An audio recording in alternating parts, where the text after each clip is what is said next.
Good evening, I'm Buzz Colby, running for Collin College Trustee Place 4. I moved here from Denver, Colorado in 1998, so I'm moving on 20 years of being here. I thought I'd be here for 3 or 4 years, make a bunch of money in the telecom business and go back. Yet that didn't happen, but what did happen, I had the opportunity to be a participant in Leadership Plano Class 18, and ever since that time, it's changed my direction to really learn what it is to serve as a community trustee. And since that time, I've had the opportunity to participate in a lot of leadership programs. I served on the board for Leadership Plano, chaired the board, was also executive director for 4 years for the Leadership Plano program, and then moved on to other leadership programs, including program director for Leadership Allen Fairview, Leadership McKinney, Leadership Wiley. I assisted in those 2 other programs, and just know how important it is to learn how to be a community trustee and give back. I've also had the opportunity to serve more than 30 different classes through that time, and included in those classes are participants, more than 45 participants were members or staff or provosts or deans or associate deans from Collin College.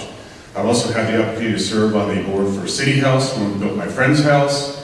CASA of Collin County, I chaired that board, served on the Plano Symphony Orchestra board, as well as Embrace Texas and a few other things. But it's about giving back, and that's what really gets me motivated to serve with Collin College. I've known the college for 20 years now, and just respect everything that they've done, and look forward to serving. Thank you.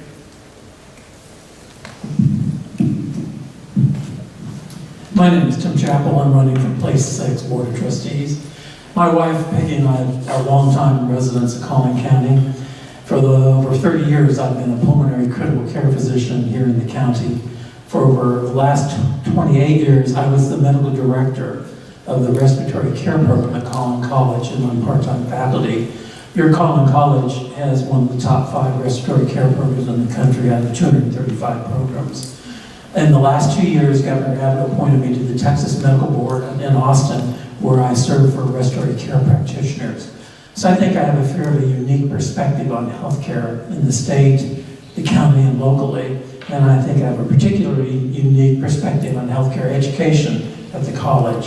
And I think that'll be valuable for other trustees and for the administration to help guide the development and growth of healthcare education programs at the college, because it's a big component of the college, and there's such a demand for the jobs and the graduates of the college in this area. You can see my credentials and some of my other leadership experience on my website. What you won't find there is the personal reason, or some of the personal reasons why I want to do this, and would love to serve as your trustee. My wife and I have benefited from everything that Collin County has to offer, and I'd like to give some of that back now to current and future residents so they can have the same personal and professional success that we've had. Thanks.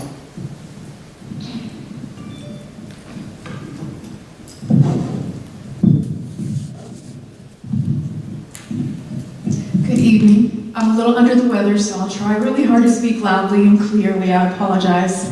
My name is Stacey Ann Arias, and I'm seeking place 6 on the Board of Trustees for Collin College.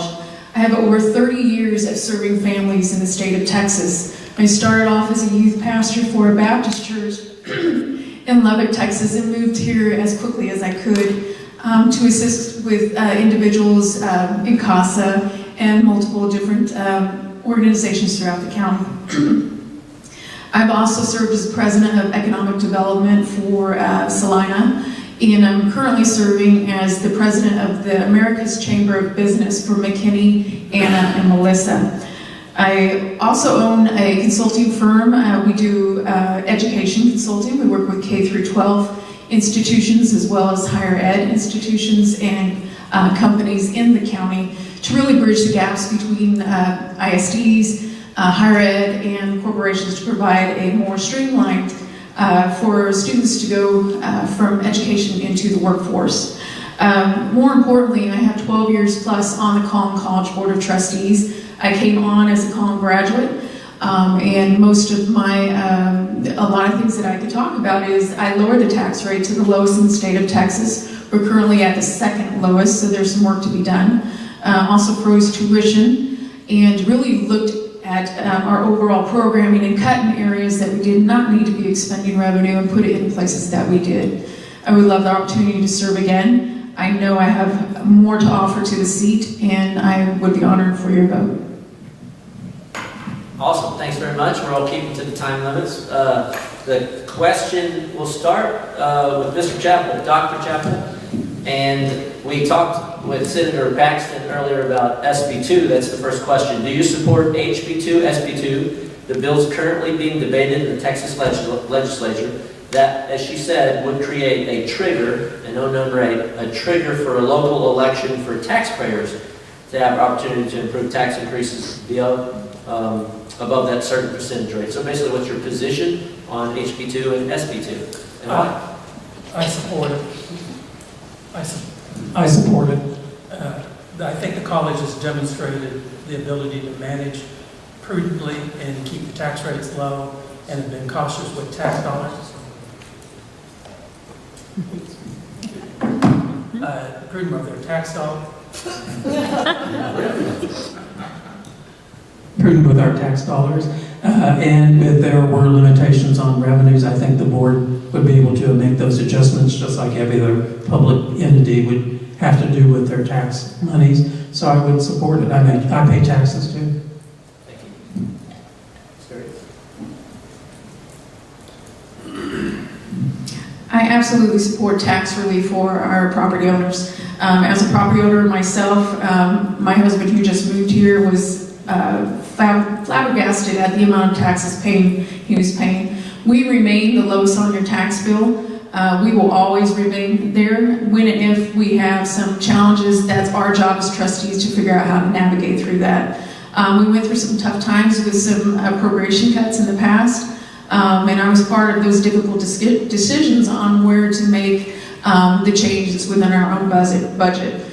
We have open budget meetings, so that allows us to really hear from different departments as to what they're wanting and what they need.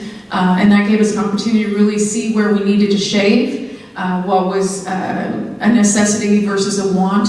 And I definitely know how challenging that can be. But I want tax relief for you. And it's my job to figure out how to navigate through that.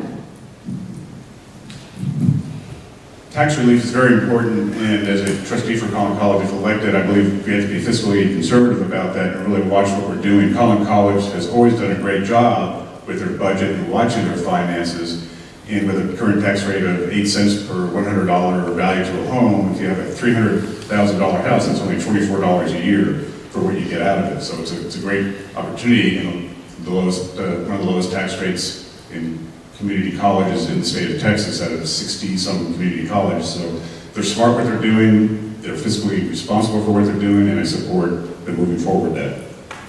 We're going to start with this area, so we're going to stay with the tax theme for now and drill down a little bit more. So as you guys know, taxes are paid, they're a function of appraised value versus tax rate. Appraised values have been going, depending on the city, roughly 7 to 10% across Collin County, but our growth rate's been roughly 3 to 4% across Collin County. So would you favor holding budget increases, obviously as one of the taxing entities of the county with being a trustee, would you favor holding budget increases to the rate of population increase plus the effective tax rate, or would you favor actually adopting an effective tax rate? So let me be clear about the question. The nature of this is, do you support an effective tax rate or effective tax rate plus something? Plus CPI, plus inflation, plus population? What's your position on ongoing budgets, aside from what the legislature is doing? And Ms. Arias? Well, I support a strong tax reform program as well, accommodating for the growth. I've always run a tight budget. There's certain practices that are currently going on that I don't agree with. We have a large amount of overhead in our admin department. We're looking toward consulting firms to find our new CFO when we have a wonderful HR department. It helped us find our last president.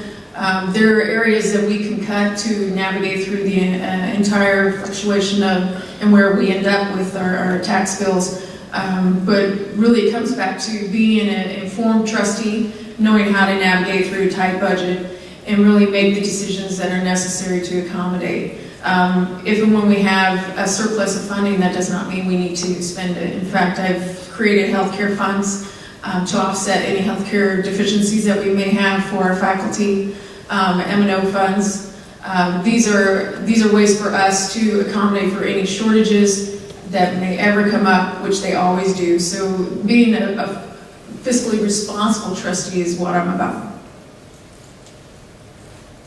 Mr. Colby, and the question, again, just so you know, is do you support an effective tax rate or an effective plus something? Where are you on future budgets? I think you have to be current and relative, so it would be the effective tax rate, but if we had to make changes, we make changes, and that could go out to the voters. As you may know, we just did the master plan and voted in a $600 million bond package to accommodate the growth, and the budget is really good about that, but we also have to maintain and tweak it when we need to, and that's what I like about Collin College and their practices. They're accessible, affordable, and I call it also adaptable to meet the needs. So if we see a need out there, we have to look at that, but don't get money when we don't need it. I would support an effective tax rate. The college has demonstrated incredible growth with the current mechanism of funding, and I think they can continue to operate under those terms to continue to grow and expand without making any other adaptations to the rate. Mr. Colby, we'll start with you and change directions. This is pretty broad, but we want your answers to be a bit more specific. Explain your views on free speech and First Amendment rights as they relate to college campuses and your role as a trustee. Obviously, this is a lot in the news about college campuses and speakers and things like that. That's what we're going for. What's your position on First Amendment and free speech on campus?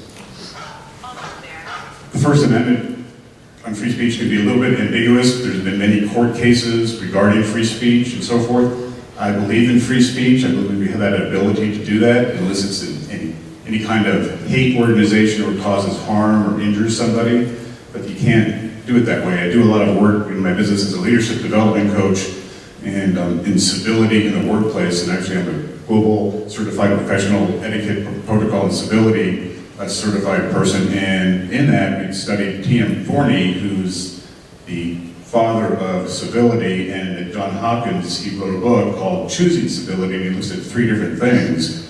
Number 1 is respecting yourself, respecting others, and respecting the environment. Number 2 is responsibility, taking responsibility for all your actions and everything that you say, and hold yourself accountable for that. And the 3rd is restraining yourself from saying wrong things that are going to harm people and affect that in a bad way.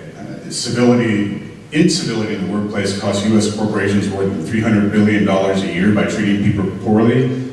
Free speech can be done in a civil way, it must be done in a civil way, but everybody has the right to speak. Thank you. Dr. Chapman? Every square inch of the United States is a free speech zone, and I don't know that the purpose of the college is to teach people how to feel or what to feel. We're teaching them to think critically and to learn. At one of the forums, I heard the term life ready and work ready.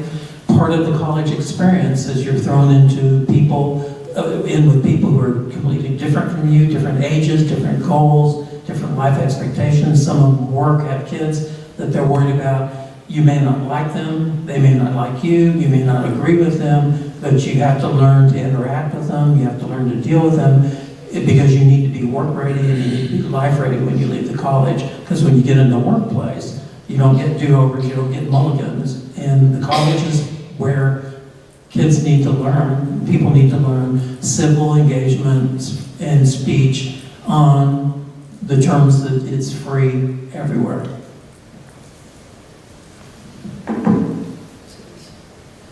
So I love this question. This is a great question, and if you know me as a student, which has been a few years, then you know I absolutely love this opportunity at the higher education level. First of all, I don't tolerate hate speech, period. So there's no negotiation on that. Now, free speech is something that should be encouraged at the higher level, higher learning level, because this is the opportunity where you develop the critical thinking skills, and part of that is intellectual dialogue.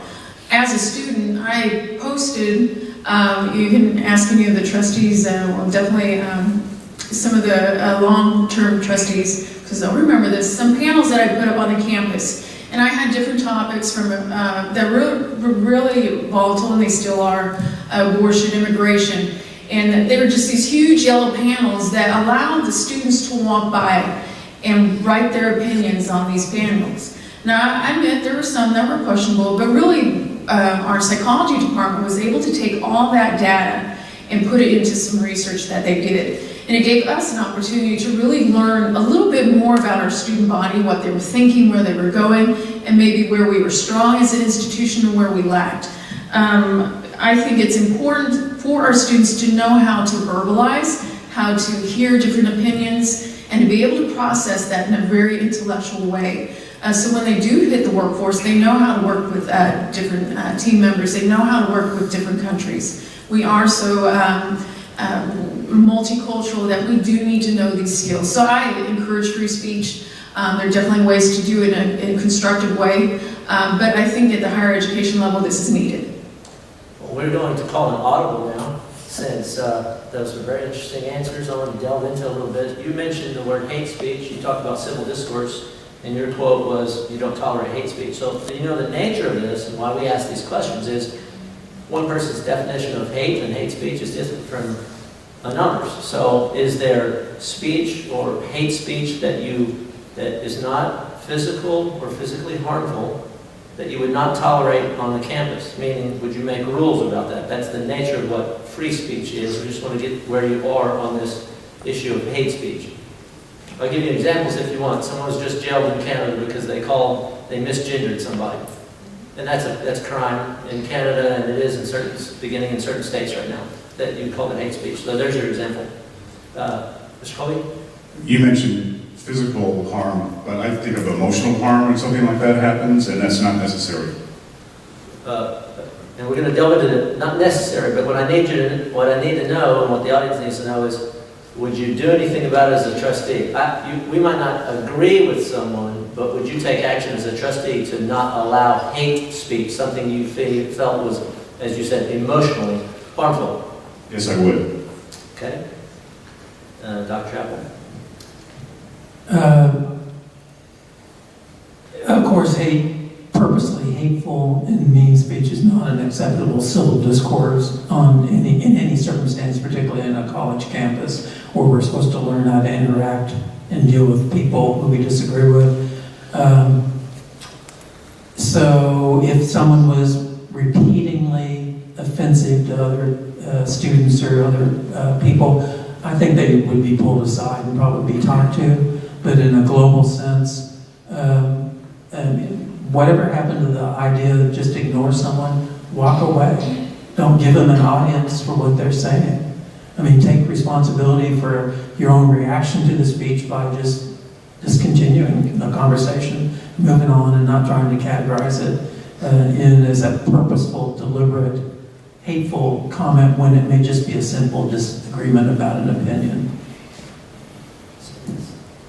We have been lucky at Collin College. We have wonderful students, and we have core values that I was part of putting together. One of the core values is dignity and respect. Everything that you see that happens on this campus revolves around those core values, from the curriculum to our extracurricular activities to what we do in the community. The free speech opportunities that I was a part of, we never had any difficulty with hate speech. Not to say it did not exist. I'm just saying, especially social media, it is our job as trustees to make sure that we express our feelings to the administration, and they are the ones that will implement what we desire. Hate speech is intolerable when it becomes hateful, and yes, there are specific things that are in line. But when you construct these events, you're very clear on expectations. And I want to make sure that we understand the caliber of student that comes to our institution. They're very, very upstanding. And once, we don't just drop our core values. We have it in every single room, every single faculty member, every single staff. It is our job to make sure that our administration trickles that all the way down and it comes all the way back up. We may come back to this in the end, but we'll move on. Dr. Chappell, on this point, do you believe Collin College, and you addressed this some, but for each of you to elaborate on, do you believe Collin College should designate free speech zones, or should speech be generally allowed in any public area on campus? It should be allowed in any public area on campus as long as it doesn't interfere with flow to and from classrooms or disrupt or cause problems with quiet in the library. I mean, if you've been to one of our campuses, they're busy places. Kids are sitting in the hallways, talking to each other, they're studying, some are napping. I mean, it's a dynamic, busy place, and conversation and speech should be everywhere as long as it's not obstructing or taking away from other students' educational experiences. Thank you. Ms. Arias? So we have quads. You go out here on this McKinney campus over toward the library, over toward the main building, you see this really great area where students congregate. If you go to Spring Creek campus, it's inside, or you go by the library. If you go to the Preston Ridge, we have a wonderful quad area in between all the buildings. Typically, students go to Student Life. They say, I have this event in mind, and they're given all the parameters, and they run with it. If we have an opportunity in between classes where there's dialogue, I absolutely encourage that. Again, we have enough folks to monitor to ensure that's a healthy conversation. But again, I want to make sure that we have high expectations of our students and they always meet them.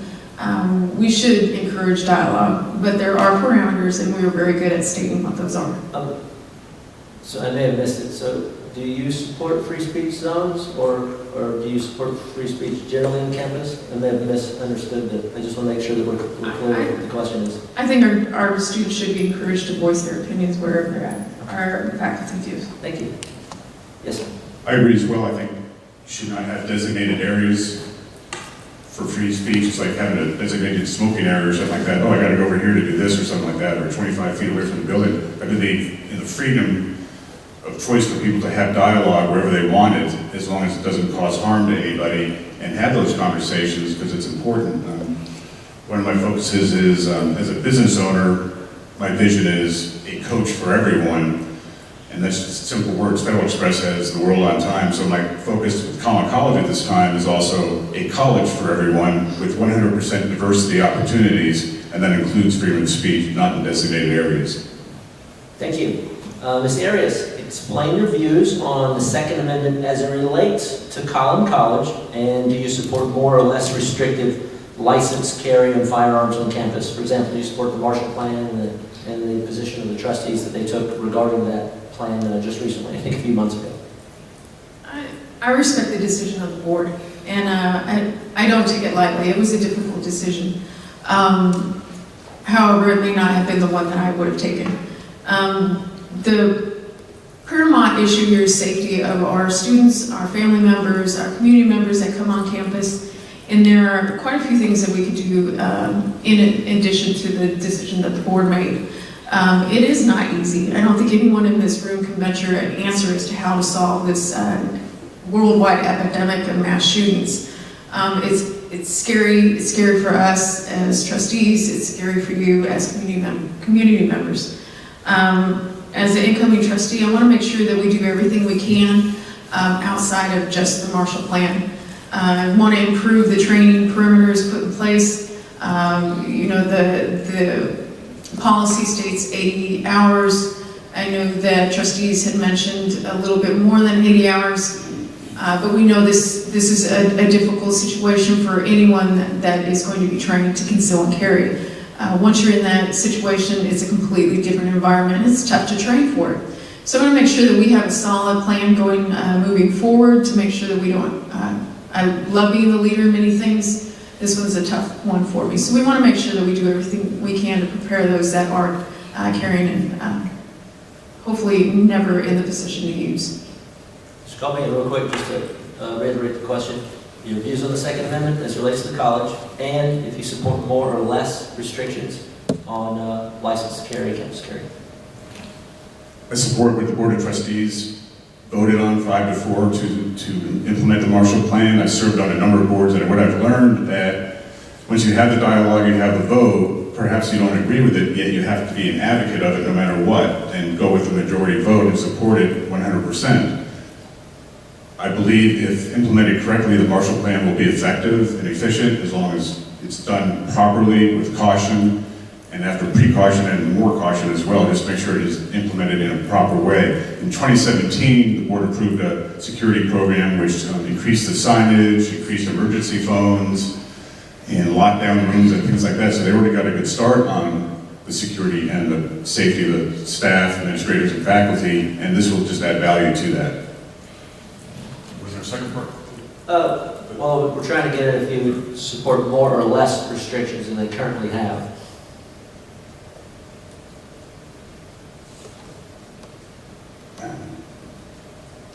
I'm not sure I actually understand the question because they haven't implemented it yet. Well, And they don't, but state statute and campus carry bill that was passed in the legislature last cycle specifically allows campuses and trustees to change and alter and actually extend restrictions on campus carry that the statute allows. So you have, as a trustee, you have a lot of authority in doing additional areas where you can restrict campus carry. What we're trying to understand from trustees is, do you support more or less restrictions that are currently in place on campus?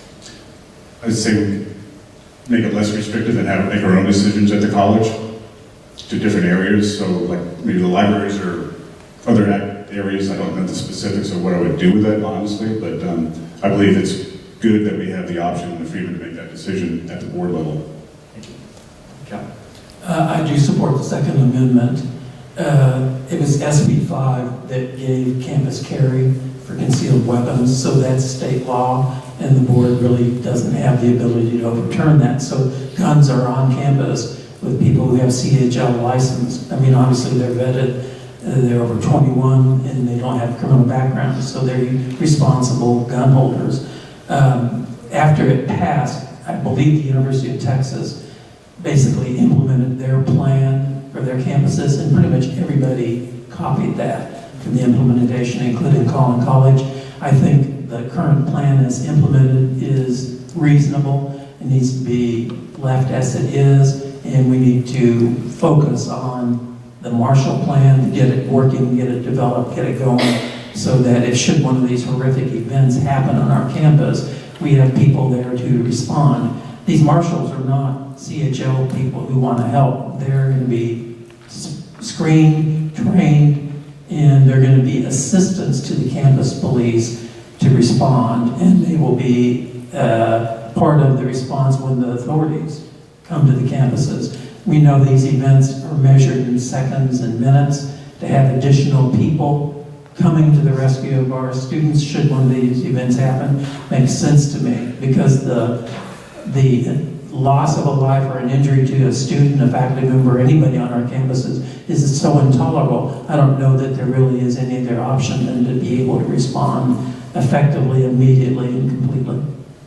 Thank you. The next question, really, I think you addressed. I was going to delve more into campus carry and just where that all three of you addressed that in your answer. So we're going to go on and on a different role. So we'll start with Mr. Colby. Interviews with college students across the country demonstrate sometimes what we might call an appalling lack of knowledge about the U.S. government and the Constitution, and lately a significant rise in socialism. Is this something that should be addressed at Collin College? Should it rise to the level of trustee? Do you have any concern about this, or should you leave it alone? And think about it. I know this is not a normal question, but it's a big deal with campuses right now. And I'm going to ask you to repeat it one more time. Certainly. To process this. Yeah, absolutely. So in interviews and in the media right now with college students across the country, there is a significant lack of knowledge about U.S. government and the Constitution, and a significant rise in the popularity of socialism. Is this something that should be addressed at Collin College and should rise to the level of the trustees to discuss and act on?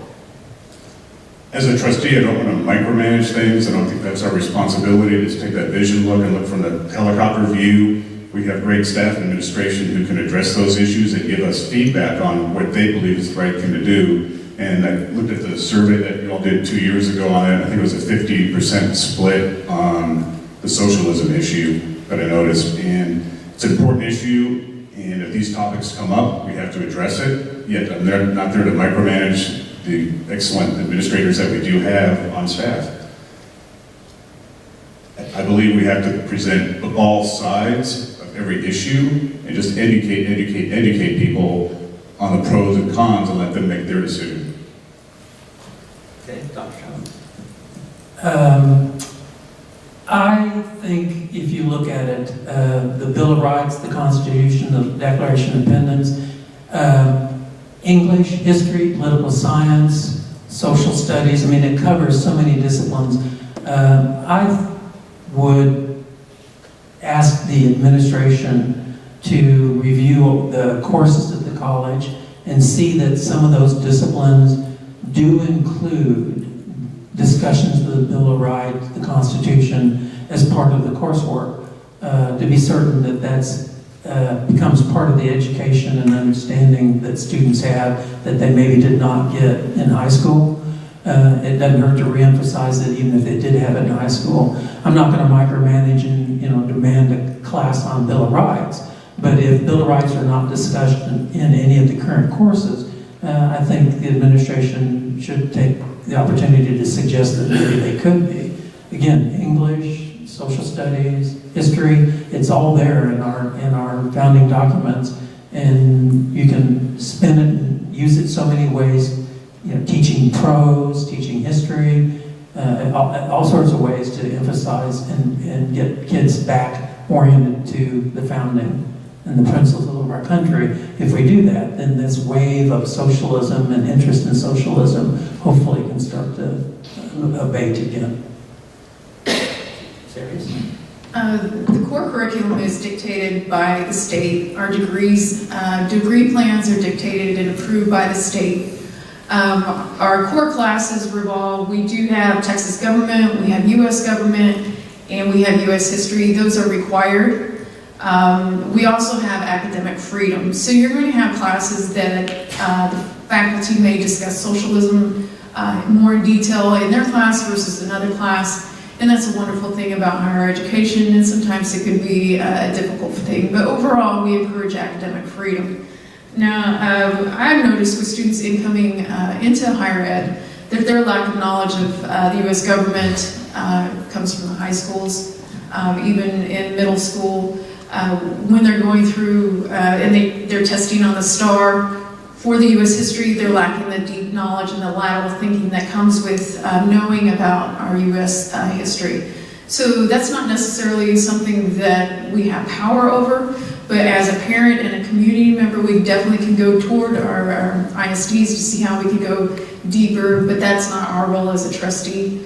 Our role is to foster higher learning here and to appreciate academic freedom. Again, we do have U.S. government, U.S. history, and Texas government that's a part of our curriculum. Well, let me clarify real quick. What do you mean by academic freedom?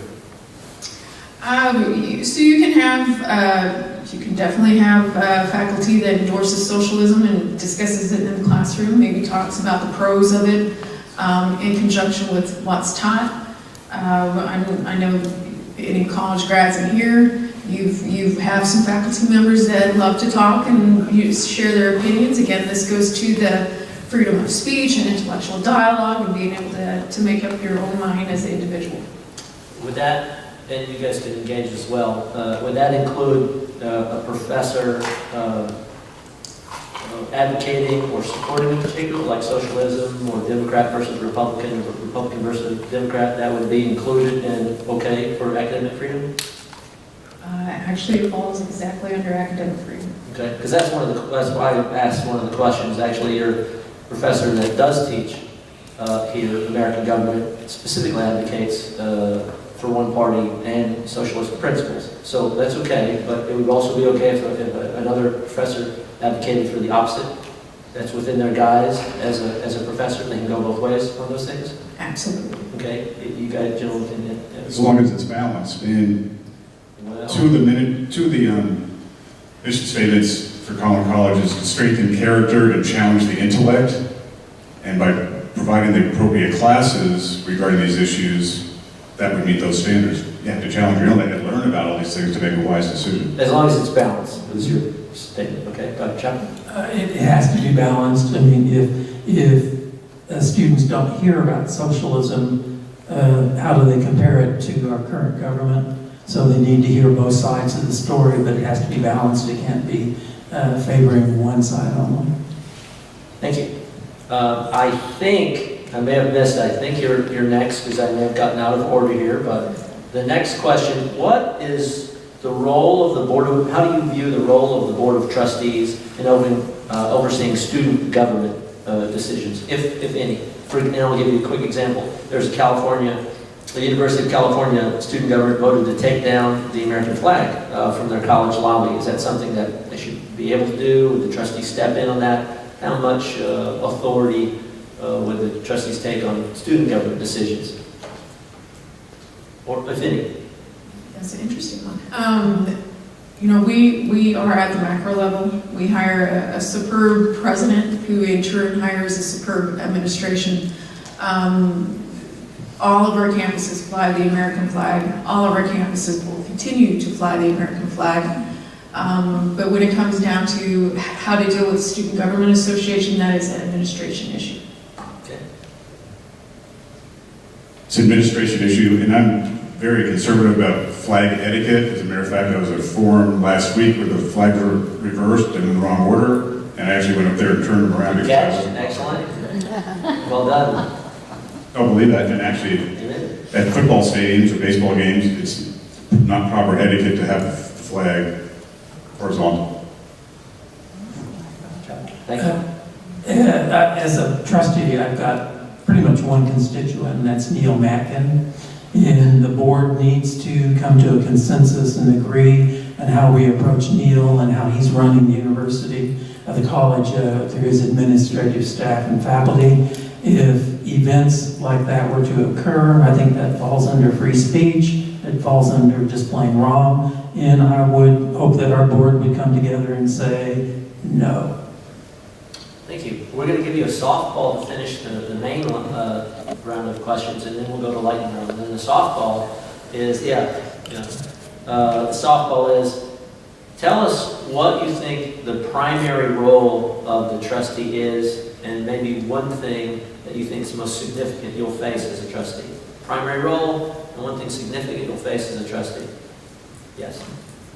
Primary role is to effectively complete the master plan through 2020. There's a lot of growth going on, a lot of building activity going on, and just how do we manage that growth and communicate it to it and attract the faculty and staff that we're going to have for that. We also need to focus on the dual credit program. Right now we have 6,600 students who've gone through the dual credit program. That's a 32% increase from the previous year. And what that does is focuses on workforce development and expedites actually workforce development because it gets people out doing jobs sooner than later.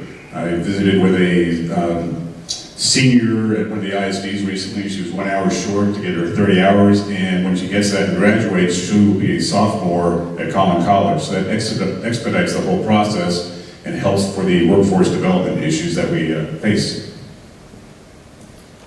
I think that my role as a trustee, as one of 9 trustees, will again be to be certain that Neil Mackin understands what we hear from the people who elected us, the taxpayers and voters, but it's all stakeholders, businesses, employers, communities, ISDs, even faculty members. We need to hear from everybody. We need to go to meetings, come to a consensus to give direction to Neil and the administration on how to affect what we're hearing everybody needs and expects from our college. Neil then can translate that, work with his faculty. We're not going to tell them what to do, but we want to know what they're going to do because we want to take those plans and actions back to the stakeholders to get their buy-in to them. Did we get it right? Are we doing what you asked us to do? Are we going to hit the mark for you? And communicate what we're planning to do. Hopefully they're invested in it because they helped with the ideas at the onset. And I think our role in that is to keep Neil aware of what you all want our college to be.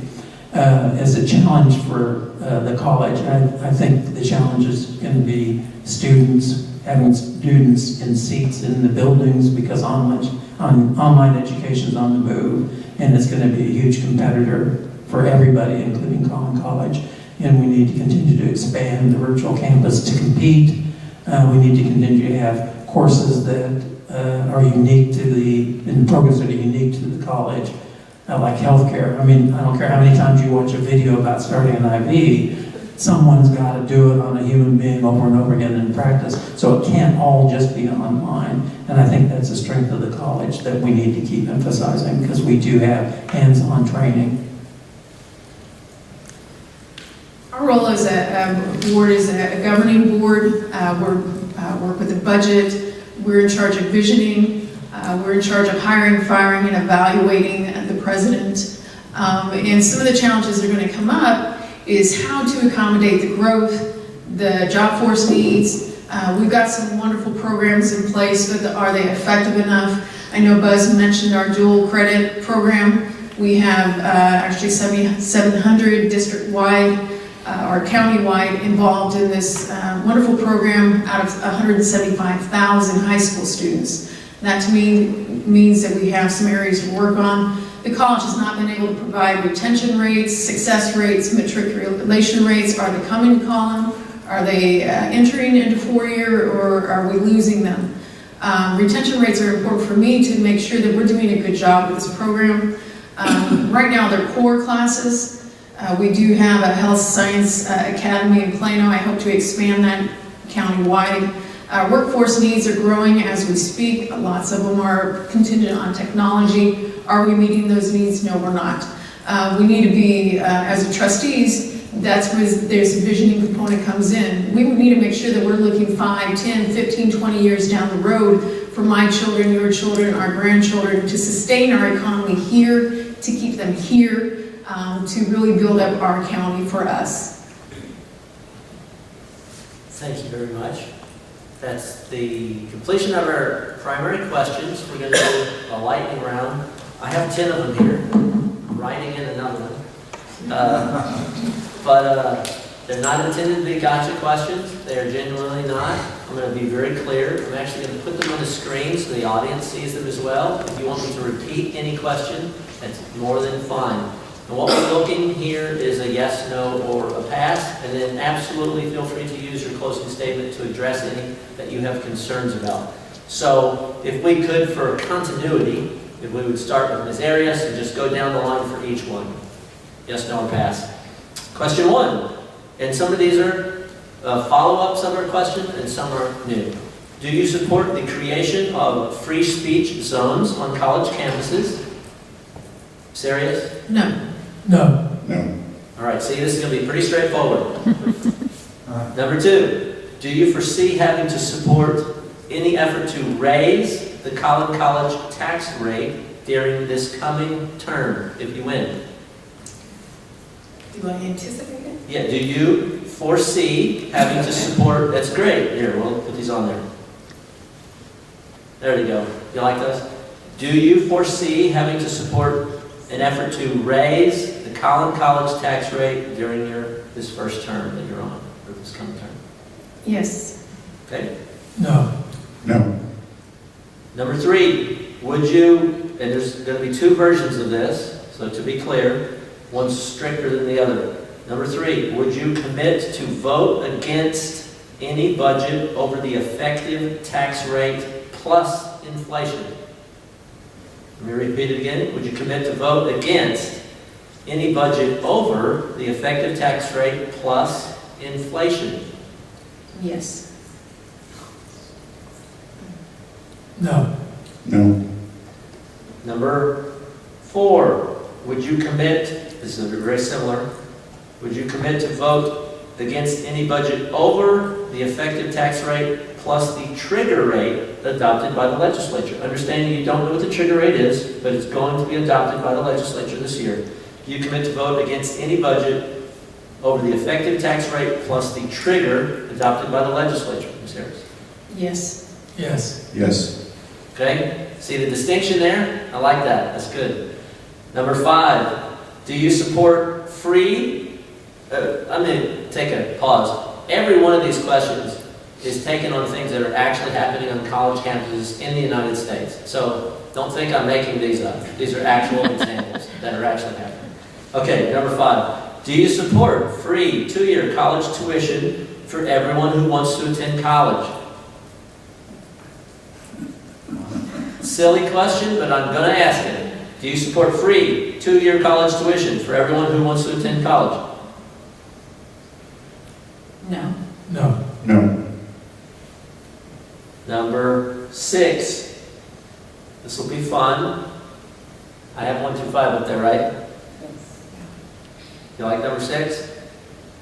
Do you support free or in-state tuition rates for illegal aliens? Or you may call them undocumented immigrants if you wish. Do you support free or in-state tuition rates for illegal aliens? No. No. No. Number 7, do you believe outside groups, such as nonprofits, should be required to get permission from the political science department before being allowed on campus to speak or do an event on campus? Can you repeat that one? Yes, absolutely. A real example, by the way. Do you believe outside groups should be required to get permission from the political science department before being allowed to speak or do an event on campus? No. No. No. I know. I love that you think that's a silly question, yet it's happening. So you guys are gracious to answer and think it's silly. I appreciate that. Number 8, have you ever been to a Collin College Board of Trustees meeting? Yes. Yes. Yes. All right. Do you know that someone had to answer no in a previous forum that we did before? So that's why I asked. Number 9, do you have any potential conflicts of interest with the college? For example, and I have no idea if you do or not, we just always ask this. Do you have any potential conflicts of interest with the college? For example, do you have a family member receiving income from the college, or do you have a business associate with any of the trustees or senior staff? Any, what you would call a potential conflict of interest with the college? No. No. Yes. Okay? And you're welcome to expand on that in your thing. And I've discussed this with Dr. Mack and, Not yet. Let's go to finish one more, and then you definitely do it. Just bear with me. This one's always fun. We're gonna ask, would you self-identify?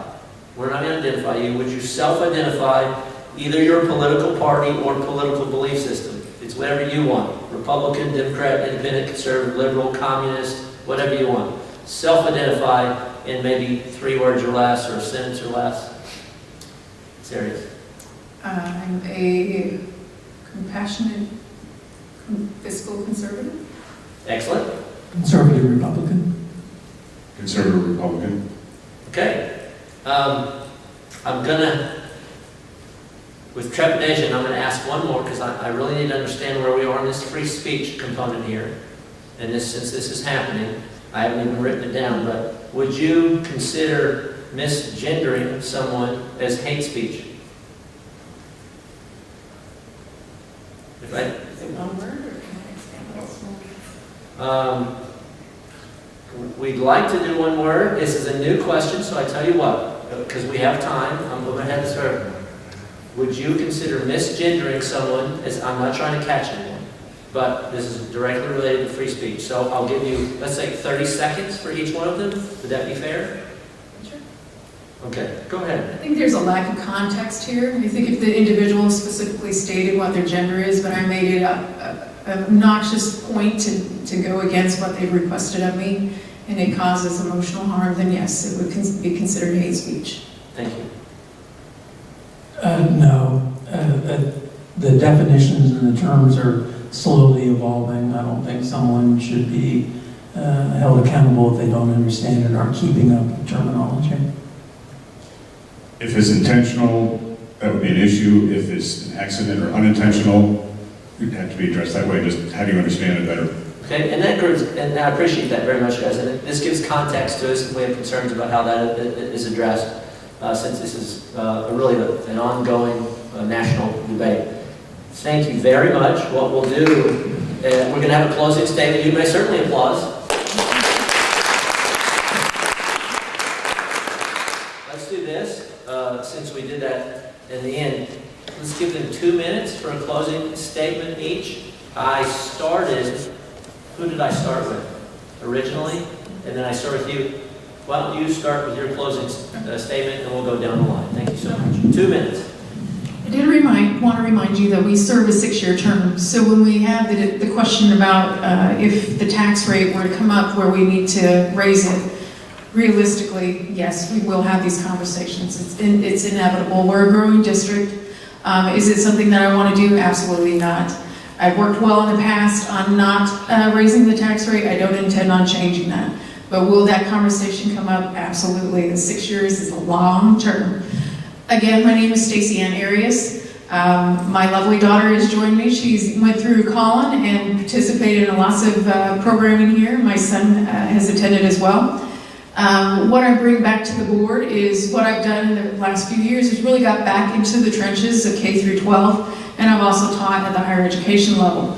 My business acumen revolves around building and sustaining economies, as well as bringing in new businesses and developing those businesses into healthy partnerships from K through 12 into higher ed. I'm very devoted to Collin, being the one and only Collin graduate to sit on the board. I continue to come back. And I will always support anyone who wants to attend Collin. This is a wonderful institution. You, as a community member, help us make it so. I would consider it an honor, and I ask for your vote on May 4th. Stacey Ann Arias, thank you. I think the college is an amazing place. It's a very high-functioning institution. It's got a national reputation for academic excellence and great faculty, and I would be honored to be your trustee, to continue to be some even small part of the college as it moves forward on this trajectory of excellence in education. I think I do have a unique perspective on healthcare, but I'm not just a healthcare-only candidate. The college board gets credit for the way they've run the institution, and I would agree that we need to keep the tax rate low with fiscally prudent management and decisions. We need to keep education affordable and available to all county residents. They get credit for having the lowest tuition in the state for comparable institutions. That should continue, particularly as we grow, and the availability will be increasing as the college campuses open in other locations throughout the county. And then finally, we need to redouble our efforts and continue workforce training and education. Community colleges like Collin College do the heavy lifting for workforce training, and we need to support that. We need to collaborate with all the stakeholders in the community to develop and continue to be innovative in workforce training, because we all know that the future economic prosperity and the quality of life in Collin County is dependent upon an educated, growing workforce. And I think Collin College is up to that task. I would be honored to be your trustee, and I hope I can earn your vote on May 4th. Thank you. Thank you for the opportunity to be here, and I want to address two things to some of the questions. That was the conflict of interest, and I have discussed this with Dr. Mackin before I made my decision to run for Collin College trustee. And the only thing was, it's very simple.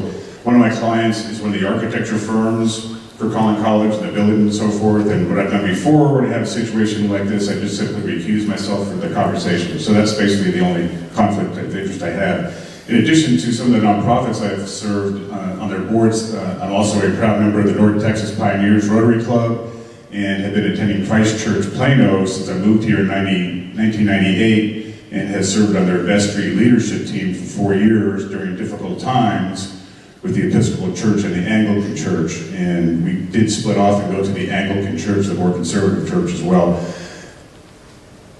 Education impacts everybody in positive ways, negative ways, okay ways. I personally had my challenges with the education system going through K through college due to learning differences and so forth. And I'll go back to what I said before about Collin College being a college for everyone and 100% inclusive, 100% inclusive, excuse me. It needs to be open for everybody, and we have to be able to talk about it, learn from it, and I'm passionate about that, and that's why I want to run. Made my decision to run so I could help that and make sure that everybody has the education they need to succeed and make Collin County a better place. I believe in giving back and the betterment of the community, and the better we can treat our students, inclusively, staff and administration and faculty, it's all for the betterment of our community. Thank you, and I look forward to your vote on May the 4th. Let's give them a warm